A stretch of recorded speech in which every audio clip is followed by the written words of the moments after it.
ప్రతి ఒక్కరూ నిత్య జీవితంలో పాటించవలసిన 50 నియమాలు. సమాజం బాగుంటేనే మనం బాగుంటావ్, దేశం బాగుంటేనే మనం బాగుంటావ్, ప్రాణికోటి క్షేమం ఆలోచించిన మన పూర్వీకులు మనిషిని మహర్షిగా మార్చేందుకు కావలసిన నియమాలు ఏర్పరిచారు. మన పూర్వీకులు జీవించారు. మరి మనం పాటించవలసిన నియమాలు ఏమిటో ఇప్పుడు ఈ వీడియో ద్వారా మనం తెలుసుకుందాం. మంత్రోపదేశం చేసిన వారు మాత్రమే గురువు, నేర్పినవారు అధ్యాపకులు మాత్రమే. అట్టి గురువును ఏ పరిస్థితిలోనూ నిందించరాదు, ఆయన ఎదురుగా కాళ్ళు చూపి కూర్చోరాదు, తల్లిదండ్రులను పరిస్థితులలోనూ దూషించరాదు. భోజనం తూర్పు ఉత్తర దిక్కుల్లో వైపు కూర్చొని చేయాలి. బట్టలు ధరించకుండా నదులలో స్నానం చేయరాదు. నడుస్తూ కాని నిలబడి కాని మలమూత్రాదులు విడువరాదు. అలాగే దేవాలయంలోనూ మలమూత్రాదులు విడువరాదు. తూర్పు దక్షిణ దిక్కుల తల పెట్టి నిద్రపోవాలి. ఉత్తర పశ్చిమాల వైపు తల పెట్టి నిద్రిస్తే వారు ప్రమాదాల పాలవుతారని మార్కండేయ పురాణం చెబుతోంది. చతుర్దశి అష్టమి దినాలలో తలంటు పనికిరాదు. అలాగే స్త్రీ సంగమం కూడా చేయరాదు. ఇతరుల చెప్పులు వస్త్రాలు ధరించకూడదు. గురు పాపం ఎవ్వరికీ చెప్పరాదు. గురువునకు కోపం వస్తే తక్షణం ప్రసన్నం చేసుకోవాలి. పిసినిగొట్టుతో, శత్రువుతో, అసత్యం పలికే వాడితో, భర్తని తిట్టే స్త్రీతో కలిసి భోజనం చేయడం మహాపాపం. పురాణాలు చెప్పే వ్యక్తి అటువంటి వారిని ఎన్నడూ నిందించరాదు. స్నానం చేయకుండా అన్నం ఉండరాదు, ఆ అన్నం తినరాదు. అలాగే నోటితో హోదా రాదు. ఏదైనా ఇమ్మని గురువు కోరితే శాస్త్రవచనం. అటువంటి గురువును ఎట్టి పరిస్థితుల్లోనూ అసహించుకున్న రాదు. 10,000 యజ్ఞాల ఫలితం కూడా కార్యంతో నశించిపోతుంది. కనుక గురు ధిక్కారం పనికిరాదు. పుణ్య కార్యాల్లో చోళ్ళు, జొన్నలు, వెల్లుల్లి, ఉల్లి, సద్ది పదార్థాలు తినరాదు, ఉపయోగించరాదు.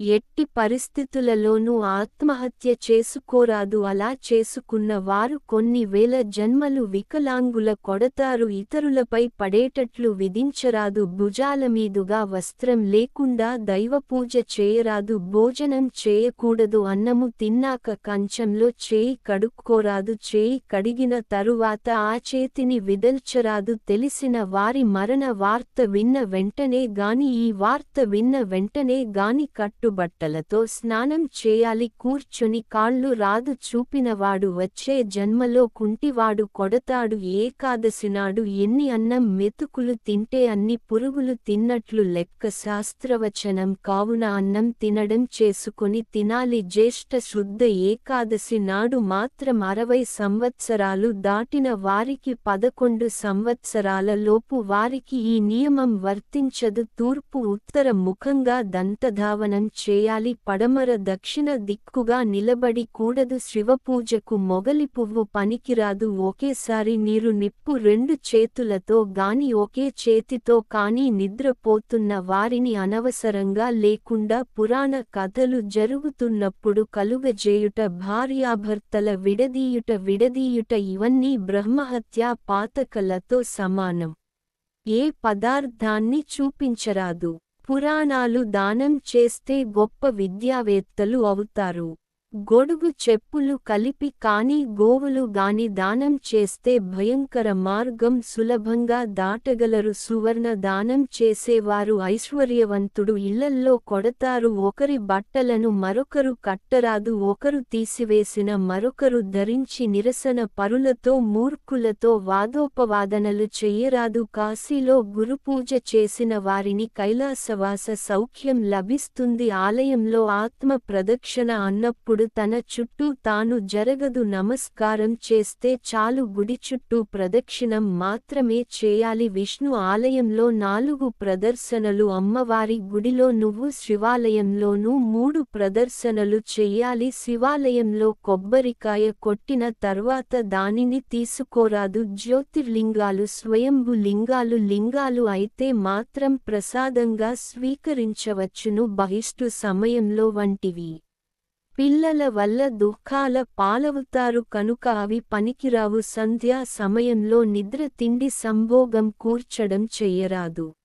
నిలబడి కాని అటు ఇటు తిరుగుతూ కాని అన్నం తినడం వల్ల క్రమంగా దరిద్రుడు అవుతాడు.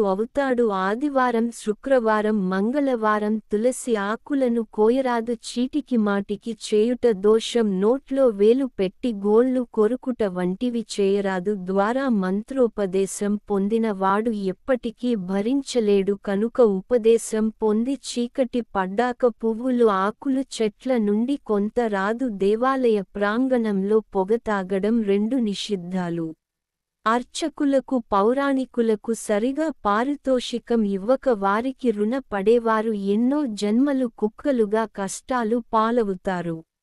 విగ్రహాలు ఉంటే ఏమి ప్రమాదం లేదు. అపకారం పూరి పూజ చేసే వారికి మాత్రమే నియమాలు, తక్కినవారికి పూజ విషయంలో పెద్ద లేవు.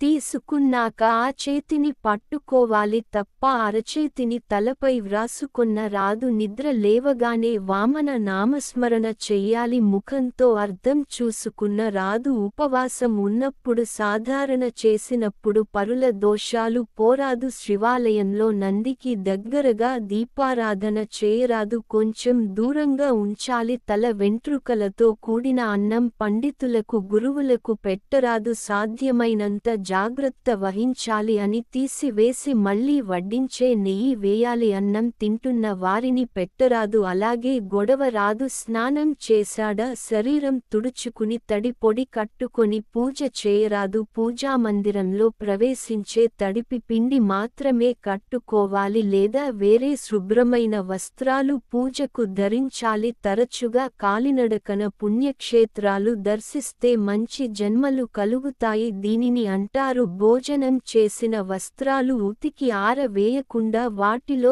దైవపూజ చేయరాదు. శవాన్ని మోసిన ఉండటానికి అనుమతి ఇచ్చినా నరకానికి పోకుండా స్వర్గానికి పోతాడు. గృహప్రవేశం చేయడం చాలా మంచిది. వాస్తు దోషాలను పరిహరిస్తుంది. పుట్టినరోజు నాడు దీపాలు కాని పాపం. అటువంటి వారు గ్రహణ మోర్రితో మళ్లీ జన్మ ముక్తి పొందుతారు. శుక్రవారం శనివారం వంటి వారు నియమాలు పెట్టుకున్న వారు ఆనాటి అల్పాహారంలో ప్రయాణం వర్తించదు. చీటికి మాటికి యజ్ఞోపవీతం తీసి పక్కన పెట్టడం ఉండడం రెండు భయంకర దోషాలే. విజయదశమి శివరాత్రి జనాలలో మాంసాహారం ఉల్లి అస్సలు పనికిరాదు. దీపాలు పెట్టే వేళ వైద్యం కాని అసలు పెళ్లి జరగకపోవడం వంటివి జరుగుతాయి. దీపారాధనకు ఒక పొంది మాత్రమే వాడినప్పుడు అందులో 3 వత్తులు వేయాలి.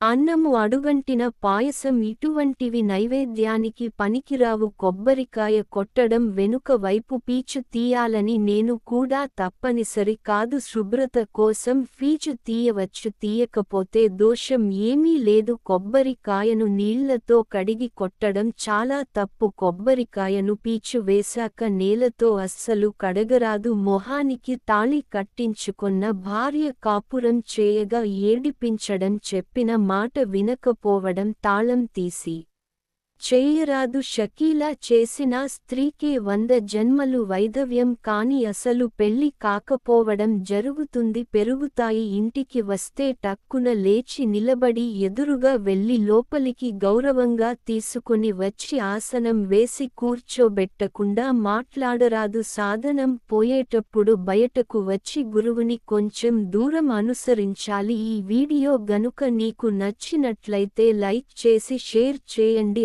అలాగే మా కొత్త వీడియోస్ మీకు వెంటనే చేరాలంటే ఈ ఛానల్ని సబ్స్క్రైబ్ చేసుకుని పక్కనే ఉన్నటువంటి ధన్యవాదములు. ఈ వీడియోని లైక్ చేసి తర్వాత ఈ వీడియోని చూడండి.